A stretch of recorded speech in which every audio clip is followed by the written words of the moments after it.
نوری نەمر بەرجی شەشەم نووسینی مامۆستا محەممەد فەتحوڵڵا گولەن.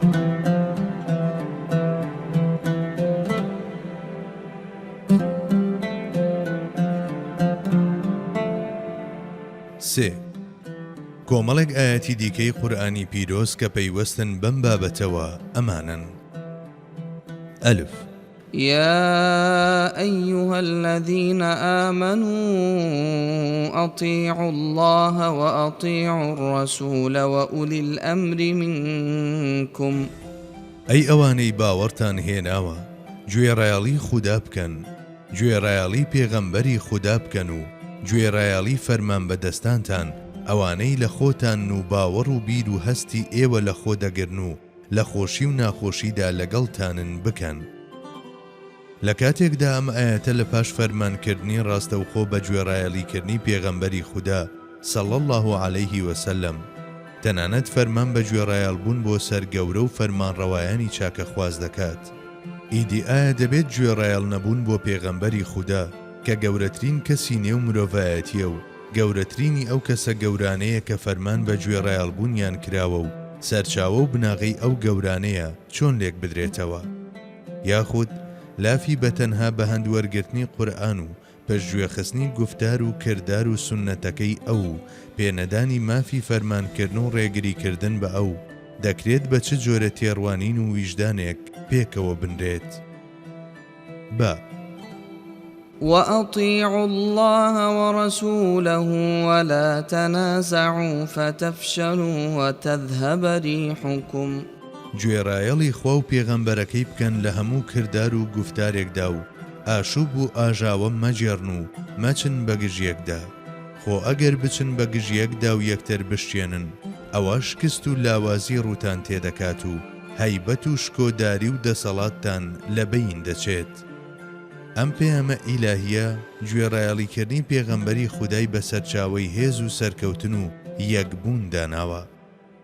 باوەڕداران کاتێک لە گوێڕایەڵی پێغەمبەری خودا صلی الله عليه وسلم دوور دەکەونەوە، واتە کاتێک ئەو بە ئیمام قبوڵ ناکەن یاخود گرنگی بە فەرمان و ڕێگریەکانی نادەن، هەروە کۆمەڵێک نوێش خوێن کە بێ ئیمام مابنەوە ئەوانیش نازانن ڕوو لە کام قیبلەیە بکەن و چۆن هەستن و دانیشن. هەر بۆیە ڕێگای نەکەوتنە نێو دوو بەرەشی لە گوێڕایەڵیکردن و شوێنکەوتنی پێغەمبەری خودادایە. هەروەک لە ئاەتێکی دیکەدا خوای گەورە دەفەرموێت: فإن تنازعتم في شيء فردوه إلى الله والرسول خۆ ئەگەر لە شتێکدا بوو بە کێشەتان دەربارەی حکمی خوایی ئەوە ئەو کێشەیە بجێڕنەوە بۆ لای خوا و پێغەمبەرەکەی. جا لە کاتێکدا حەقیقەت ئەمێ و ئەو سەرچاوەیەش کە یەکبوون بە ئێمە دەبەخشێت و پێکەوەیمان دەستەبەر دەکات ئەو سونەتەکەی ئەوە صلی الله عليه وسلم، داخۆ هیچ بیر لەوە کراوەتەوە کە نیشانەی پرسیار خستنە سەر سونەتی قودسی ئەو هەتا کوێ دەکشێت؟ جیم قل إن كنتم تحبون الله فاتبعوني يحببكم الله. ئەی پێغەمبەر صلی الله عليه وسلم بە ئیمانداران بڵێ ئەگەر ئێوە خواتان خۆش دەوێت دەشوێنی بکەون. خۆشویستنی خودا واتە خۆشویستنی پێغەمبەری خودا و خۆشویستنی پێغەمبەری خوداش صلی الله عليه وسلم واتە خۆشویستنی خودا. بەبێ خۆشویستنی پێغەمبەری خودا ناکرێت خودا خۆش بویسترێت و بەبێ شوێنکەوتنی سونەتی ئەویش بانگەشەی خۆشویستنی خودا بانگەشەیەکی پوچە.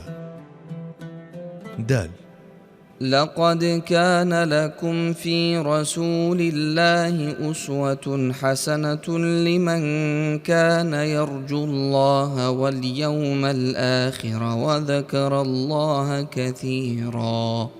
سوێن بەخوا بەڕاستی لە پێغەمبەری خوادا چاکترین نمونەی تەواو ڕێک و پێکەیە تا چاوی لێ بکەن و شوێنی بکەون.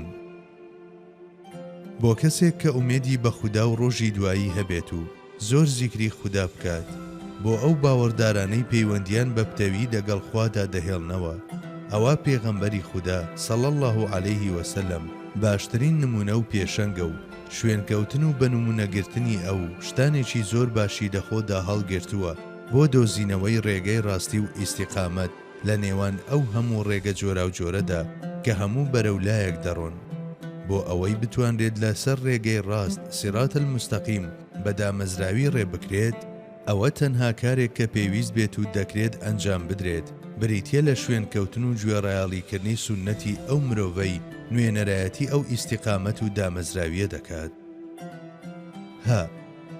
فلا وربك لا يؤمنون حتى يحكموك فيما شجر بينهم. نەخێر، سوێن بە پەروەردگارت ئەوانەی لافی بڕوا لێ دەدەن بڕواناهێنن هەتا لە هەموو کێشەیەکدا کە ڕوو دەدات لە نێوانیاندا تۆ نەکەن بە دادوەر و گوێڕایاڵی تۆ نەکەن. ئەمەش تێگەیشتنی هاوڵێکە کە لە نزیکەوە پێغەمبەری خودای ناسیوە. جارێکیان ژنێک هاتە لای ئیبن مەسعود و پێیوت بیستومە کە تۆ نەفرینت لەو کەسە کردووە کە خاڵ دەکوتێت و لەو کەسەی خاڵی بۆ دەکوترێت و لەو کەسەی مووی برۆی دەستکاری دەکات و نێوانی ددانەکانی بۆ جوانکاری فراوان دەکات و لەو کەسەش کە دروستکراوی خوددا دەگۆڕێت. ئیبن مەسعود فەرمووی ئەوە وتەی پێغەمبەری خودایە صلی الله عەلەیه وسەلەم و لە قورئانیشدا وەها هاتووە. ژنەکە وتی سوێن دەخۆم کە من تەواوی کتێبی خوددام لەم پەڕ بۆ ئەو پەڕ تەواو کردووە بەڵام شتی وام نەبینیوە.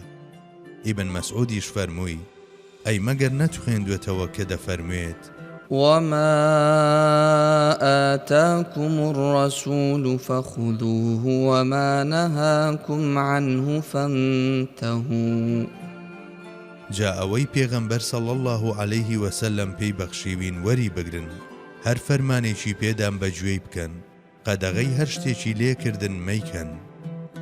بەڵێ تێگەیشتنی هاوڵان لە گرنگی سونەتی پێغەمبەری خوددا بەم شێوەیە بوو. 3. سونەت لە فەرمودە پیرۆزەکاندا. لە فەرمودە پیرۆزەکانی پێغەمبەری سەروەریشماندا صلی الله عەلەیه وسەلەم ئاماژە بە پێگە و گرنگی سونەت کراوە و هەستیارانە جەخت لەسەر ئەم بابەتە کراوەتەوە. بۆ نمونە لە فەرمودەیەکی پیرۆزدا کە لە سەحیحی بوخاریدا هاتووە ئەبوو هوڕەیرە دەجێڕێتەوە کە پێغەمبەری خوددا صلی الله عەلەیه وسەلەم فەرموویەتی من أطاعني فقد أطاع الله ومن عصاني فقد عصى الله. واتە ئەو کەسەی گوێڕایاڵی من بکات ئەوە بەدڵنیاییەوە گوێڕایاڵی خودای کردووە. ئەو کەسەش سەرپێچیم بکات ئەوە بەدڵنیاییەوە سەرپێچی خودای کردووە. ڕێگەی پێغەمبەر ڕێگەی خودایە. شوێن پێهەڵگرتنی پێغەمبەر واتە هەنگاونان لە نێو هەرێمی ڕۆشنایی پەیامە ئیلاهیەکاندا.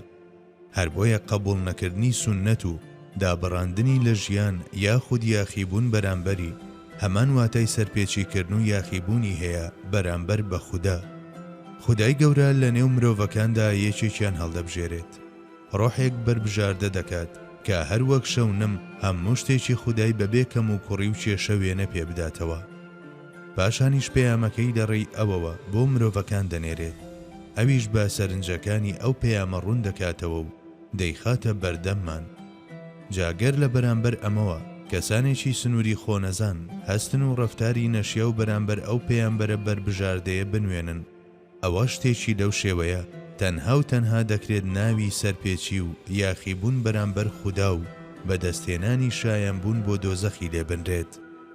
چونکە هەردووبارە لە فەرمودەیەکی دیکەدا کە بوخاری لە سەحیحەکەی داهێناویەتی پێغەمبەری خوددا دەفەرموێت كل أمتي يدخلون الجنة إلا من أبى قالوا يا رسول الله ومن يأبى قال من أطاعني دخل الجنة ومن عصاني فقد أبى.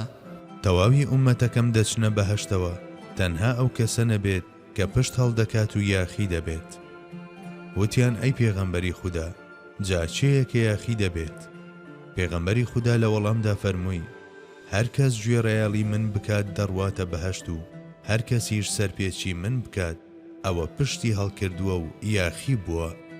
لە فەرمودەیەکی دیکەدا کە ئەبوو داود و ترمذی لە عیبادی کوڕی ساریەوە جێڕاویانەتەوە پێغەمبەری سەروەر فەرموویەتی: فإنه من يعش منكم بعدي فسيرى اختلافا كثيرا فعليكم بسنتي وسنة الخلفاء الراشدين المهديين فتمسكوا بها وعضوا عليها بالنواجذ.